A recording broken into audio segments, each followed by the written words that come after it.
뉴스, 복음 들고 산을 넘는 자들이라는 말씀의 제목으로 하나님 말씀 증거하도록 하겠습니다. One of the common words in the church is gospel because it means good news, which everyone likes. Everyone wants good news. A little child, the good news is gift. And a teenager's good news is the first car in high school. A woman wants the good news of marriage proposal from her fiancé. Parents want good news of college admissions from their children. Promotion, success, healing, having a baby, and so on are good news in life. However, the ultimate good news to the world is God's reign, because God's reign gives us peace, salvation, and hope. As you know, the biblical gospel begins in Genesis, not in Matthew. After the corruption of the first human Adam, all human beings became oppressed by sin and death. Romans 1:18 says, "The wrath of God is being revealed from heaven against all the godlessness and wickedness of people who suppress the truth by their wickedness." So all of humanity was distorted by sin and death.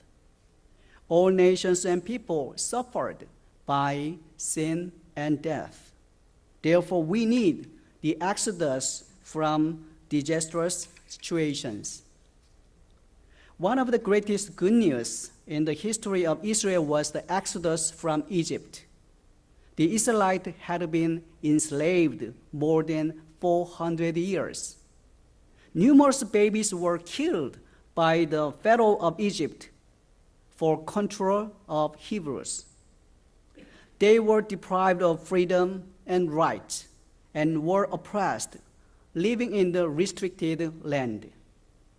They were forced to do hard labor, and their lives were bitter. The Israelites groaned in their slavery and cried out to God, so God looked on the Israelites and was concerned about them. Finally, God sent Moses to deliver them from Egypt, and God provided them good news. During the Babylonian exile, the Israelites had lost their land, city, temple, and hope. At that time, the Israelites needed to hear some good news. Since Israel did not hear good news from God, the kingdom of Judah was conquered by Babylonia.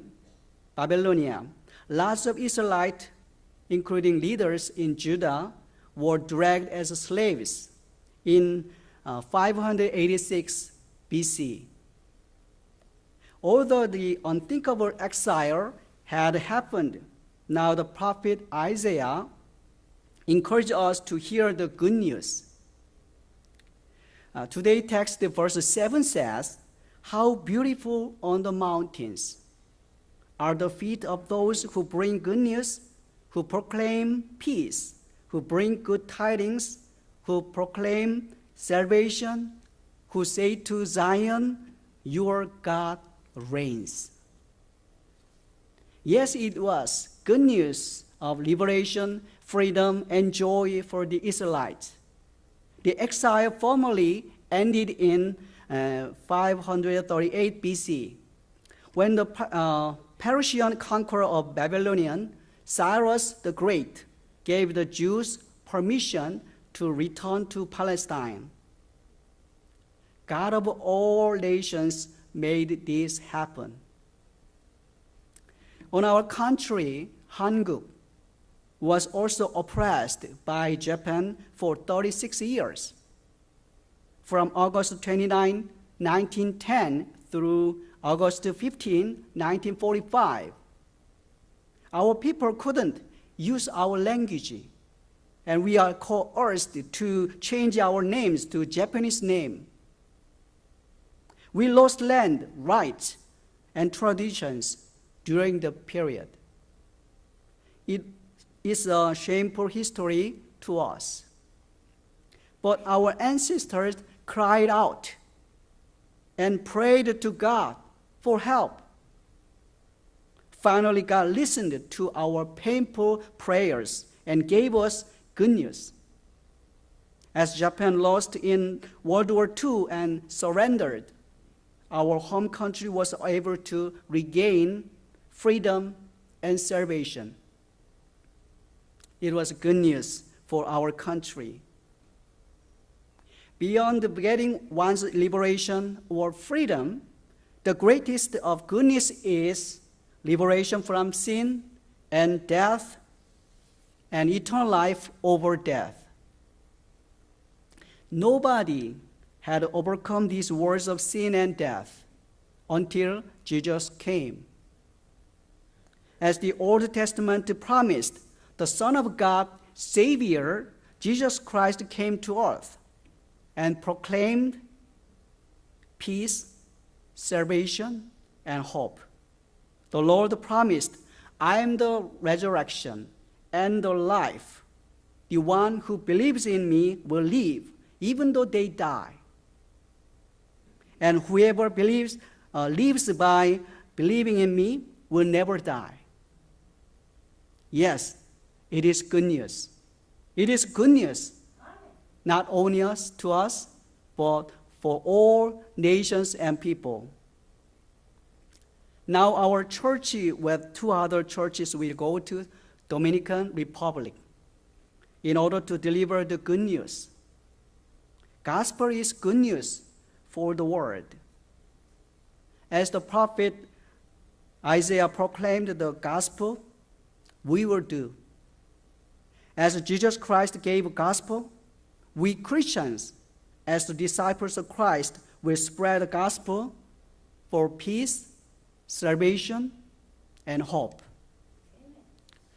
우리가 흔히 이 복음, 가스펠이라고 하는데 이 가스펠의 뜻은 기쁜 소식, 굿뉴스라고 하는 뜻을 갖고 있습니다. 그런데 왜 이 기쁜 소식이 될 수 있는가? 그것은 하나님이 통치하시기 때문에 그런 것입니다. 오늘 본문 말씀 이사야 52장 7절 말씀에 좋은 소식을 전하며 평화를 공포하며 복된 좋은 소식을 가져오며 구원을 공포하며 시온을 향하여 이르기를 내 하나님이 통치하신다. 하는 자의 산을 넘는 자의 발이 어찌 그리 아름다운가라고 노래하고 있습니다. 여기서 내 하나님이 통치하신다. 바로 이것이 기쁜 소식, 복음인 것입니다. 그렇다면 왜 하나님이 통치하시는 것이 기쁜 소식이 될 수 있을까요? 지금까지 인류의 오래된 장구한 역사 가운데 광활한 영토와 막강한 초월적인 힘을 갖고 있는 나라들, 제국들이 많이 있어 왔습니다. 역사적으로 이집트, 고대 제국인 이집트를 볼 수 있죠. 이집트의 피라미드 스핑크스를 보면은 그 제국이 얼마나 막강했는가, 막강한 여러 가지 기술과 자원들 또 권력을 가졌는가를 알 수가 있습니다. 또 그 이후에 북이스라엘을 멸망시켰던 아시리아, 지금 시리아를 중심으로 해서 아시리아, 유프라테스 티그리스 강 유역에 있는 바벨론, 그리고 그 나라들을 다 무너뜨리고 거대한 제국을 이뤘던 페르시아, 바사를 보십시오. 동양에서는 춘추 전국 시대를 종결했던 중국의 진나라, 이어서 한나라, 그들이 일어났던 거대한 만리장성을 보십시오. 인공위성에서도 볼 수 있을 정도의 거대한 축조된 건축물들입니다. 몽골의 원나라, 얼마나 컸는지 동아시아부터 시작해서 유럽까지 제패를 했잖아요. 그리고 로마 제국, 최근에는 해가 지지 않는 나라라고 하는 영국, 그레이트 브리튼, 또는 지금은 초강대국 미국, 그리고 러시아, 그리고 뜨는 중국. 이런 나라들이 세계 역사를 주름잡고 지금까지 다스려 왔는데, 영향력을 행사 왔는데, 이런 제국들의 특징은 자기들이 갖고 있는 그 힘, 무력, 또는 때로는 사상적인 그 기반을 중심으로 해서 다른 나라들을 복속시키고 그 힘으로 정복해서 그들을 다스리고 영향력을 행사해 왔습니다. 그렇지만 사실은 피압박 민족들, 피지배층들은 사실은 그들을 향해서 정복자요 지배자로 말할 수밖에 없는 것이죠. 그래서 그들에게는 진정한 자유와 또 해방을, 구원을 염원할 수밖에 없었던 것이죠. 하지만 하나님의 통치는 이런 이들이 주는 것과 다릅니다. 정복자나 비정복자나 또 다스리는 자나 다스림을 받는 자나 모두에게 구원의 기쁜 소식이 됩니다. 먼저 하나님의 통치는 진정한 샬롬 평화를 가져다 줍니다. 오늘 본문 9절 말씀에 너 예루살렘의 황폐한 곳들아 기쁜 소리를 내어 함께 노래할지어다. 이는 여호와께서 그의 백성을 위로하셨고 예루살렘을 구속하셨음이라고 말씀하십니다. 그렇습니다. 하나님의 통치가 임하면 억압된 곳에 자유를, 절망이 있는 곳에 소망을, 고통받는 이들에게 위로가 임하게 되는 것입니다.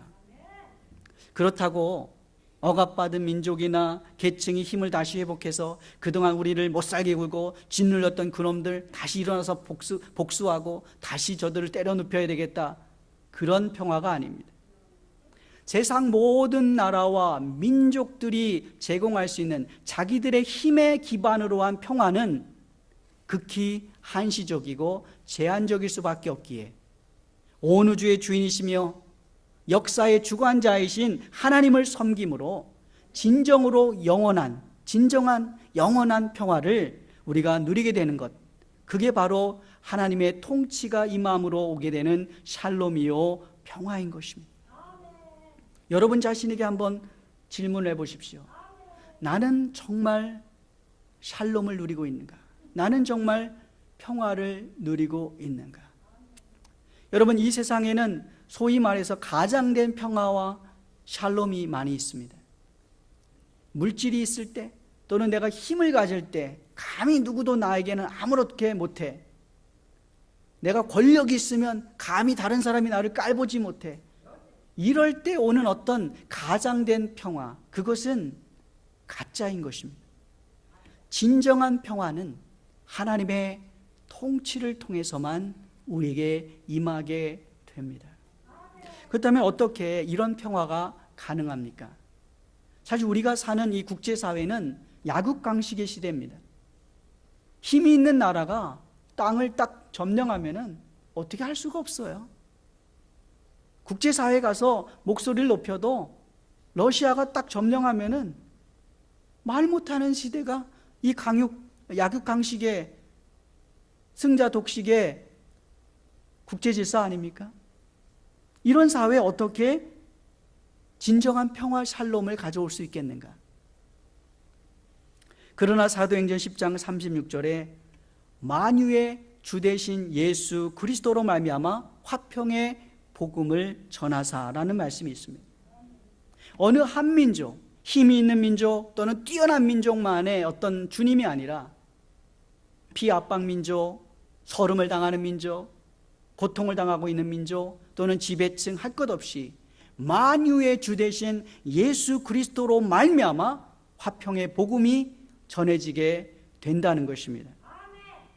그것은 말을 탄 무력자, 정복자의 모습이 아니라 하나님이시면서도 겸손하셔서 나귀 새끼를 타고 예루살렘에 입성하시는 그 주님의 모습을 통하여 성취가 되는 것입니다. 사실 예수님의 제자들이나 예수님이 오셨을 당시에 유대인들은 로마가 지배하고 있었거든요. 거대한 로마.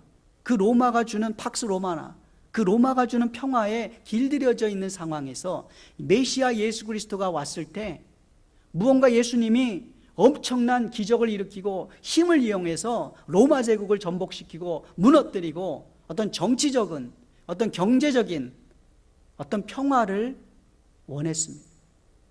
그러나 예수님이 가져다 준 평화는 그런 평화가 아닙니다. 어쩌면 더욱더 본질적인 평화, 죄의 문제, 죽음의 문제, 그리고 인간의 실존의 문제를 근원적으로 그리고 영원토록 해결할 수 있는 평화를 주님이 주십니다. 어떤 사람은 이 십자가가 약자의 논리가 아니냐, 패배자의 논리가 아니냐, 그렇게 감상적이고 무기력한 십자가의 방법으로 이 세상에 평화를 가져올 수 있겠느냐, 그거는 그냥 이상일 뿐이다 라고 말할지 모르겠습니다. 그러나 여러분, 그 아시리아의 수도 니느웨를 한번 가보신 분이 계십니까? 저도 못 가봤어요. 그런데 비디오를 보고 또 여러 가지 자료를, 사진들을 보니까 그 엄청난 제국이 이제는 다 폐허로 변했어요. 그 수도라고 하는 게 그냥 돌 몇 개, 돌무더기 몇 개밖에 안 남았어요. 바벨론의 수도인, 페르시아의 수도인 니산 그 수도 캐피털을 가보면 마찬가지예요. 거대한 제국이 이루었던 그 진시황, 거기는 제가 직접 가봤어요. 서안에, 그 시안에 그 진시황의 무덤을 가니까요, 그냥 무덤이에요, 무덤. 언제 그렇게 천하를 호령했는가 싶을 정도의, 무색할 정도로 이제는 폐허와 무덤밖에 남지 않았어요. 그러니까 그런 제국이 주는 평화는 극히 제한적이고 찰나적이고 또 환경에 따라 바뀌는 평화라는 거예요. 그러기에 예수 그리스도만이 주시는 평화가 진정한 평화고 영원한 평화라는 것입니다. 오로지 십자가만이 온 인류에게 진정한 평화를 가져다 줄 수 있다는 것, 바로 이것이 복음이자 기쁜 소식인 것입니다. 둘째는 하나님의 통치는 구원을 가져다 줍니다. 본문 10절 말씀에서 여호와께서 열방의 목전에서 그의 거룩한 팔을 나타내셨으므로 땅 끝까지도 모두 우리 하나님의 구원을 보았도다. 하나님이 통치하심으로 말미암아 구원이 임하게 된다라는 말씀인데, 여러분, 예수님께서 처음 공생애를 시작하시면서 안식일에 유대인의 회당에 오셔서 처음 이렇게 두루마리 성경을 이렇게 펼치셔서 읽은 부분이 어딘지 아십니까? 그 부분은 바로 오늘 본문이 자리하고 있는 조금 더 나가면 이사야 61장입니다. 그 이사야 61장의 말씀을 읽으시면서 공생애를 시작하셨거든요. 이것이 누가복음 4장 16절에서 19절에 다시 기록되어 있습니다. 예수께서 그 자라나신 곳 나셋에 이르사 안식일에 늘 하시던 대로 회당에 들어가서 성경을 읽으려고 서심해 선지자 이사야의 글을 들이거늘 책을 펴서 이렇게 기록된 데를 찾으시니 곧 주의 성령이 내게 임하셨으니 이는 가난한 자에게 복음을 전하게 하시려고 내게 기름을 부으시고 나를 보내사 포로된 자에게 자유를, 눈먼 자에게 다시 보게 함을 전파하며 눌린 자를 자유롭게 하고 주의 은혜를 전파하게 하려 하심이라 하였더라. 예수 그리스도께서 오심으로 바로 이 해방의 복음, 이 구원의 복음이 성취되었다라는 것입니다. 놀랍게도 예수님께서 이사야의 말씀을 읽으시고 난 다음에 바로 이렇게 말씀하셨습니다. 이 글이 오늘 너희 귀에 응하였느니라. 예수 그리스도가 바로 이 영원한 샬롬 그리고 구원을 주시기 위해서 오셨는데, 바로 이것이 바로 오늘 말씀을 통해 읽음으로 이것이 성취되고 이루어졌다는 것입니다. 그래서 누구든지 주의 이름을 부르는 자는 구원을 얻게 되는 것입니다. 이 구원은 단순히 어떤 특정한 사람에게만 임하는 구원이 아니라 세계 모든 열방, 모든 민족, 가고 오는 모든 세대에게 전해지는 놀라운 구원의 소식, 가스펠 굿뉴스인 것입니다. 마지막으로 하나님의 통치는 예수 그리스도께서 다시 오심으로 완성이 됩니다. 오늘 본문 8절 말씀에서 내 파수꾼들의 소리로다. 그들이 소리를 높여 일제히 노래하니 이는 여호와께서 시온으로 돌아오실 때 그들의 눈이 마주 보리로다라고 노래했습니다. 여러분, 예수님이 메시아 그리스도가 오신다고 하는 그 예언은 이사야 선지자가 800여 년 전에 있던 인물이었는데 그가 예언한 대로 예수 그리스도께서 그리스도로 메시아로 오시게 되었습니다. 또 이후에 스가랴 선지자도 그 예수님이 어떠한 방법으로 어떤 모습으로 오리라고 예언을 했는데 그 모습이 어떠느냐. 9장 9절에 시온에 따라 크게 기뻐할지어다. 예루살렘에 따라 즐거이 부를지어다. 보라, 내 왕이 내게 임하나니 그는 공의로우시며 구원을 베푸시며 겸손하여서 나귀를 타시나니 나귀의 작은 것 곧 나귀 새끼니라고 예언했습니다. 여러분, 로마 당시의 정복자 그리고 지도자는 아주 잘생기고 힘이 좋아 보이는 군마, 준마를 탑니다. 말을 탑니다. 이 말을 타고 예루살렘을 들어오는데 예수님은 여러분 나귀 알죠? 다리가 숏다리입니다. 그리고 짧기 때문에 쩔뚝쩔뚝 이렇게 하면서 걷는 동물이 나귀예요. 그것도 나귀 새끼.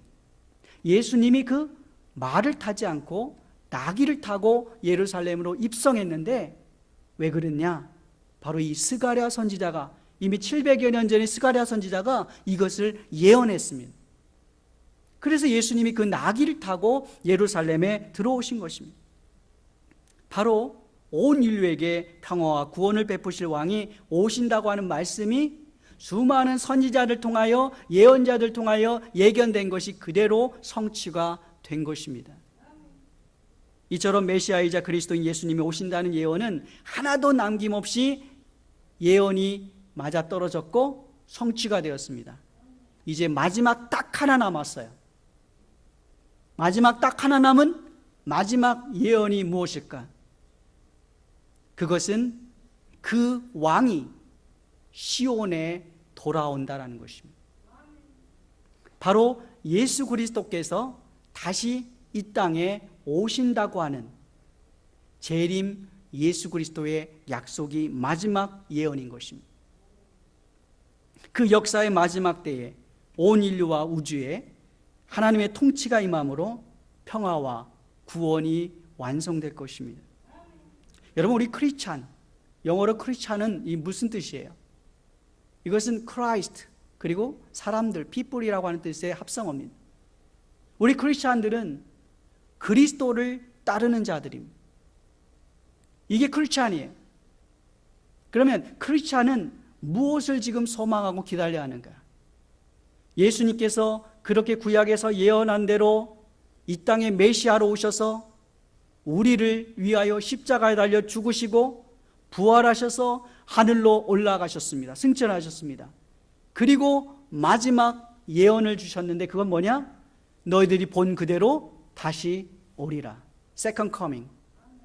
예수 그리스도께서 다시 재림하신다고 약속하신 그 예언을 기다리는 자가 크리스찬, 그리스도인들입니다. 우리가 아침부터 밤늦게까지 열심히 일하고 우리 학생들은 열심히 공부해서 좋은 대학 가는 거.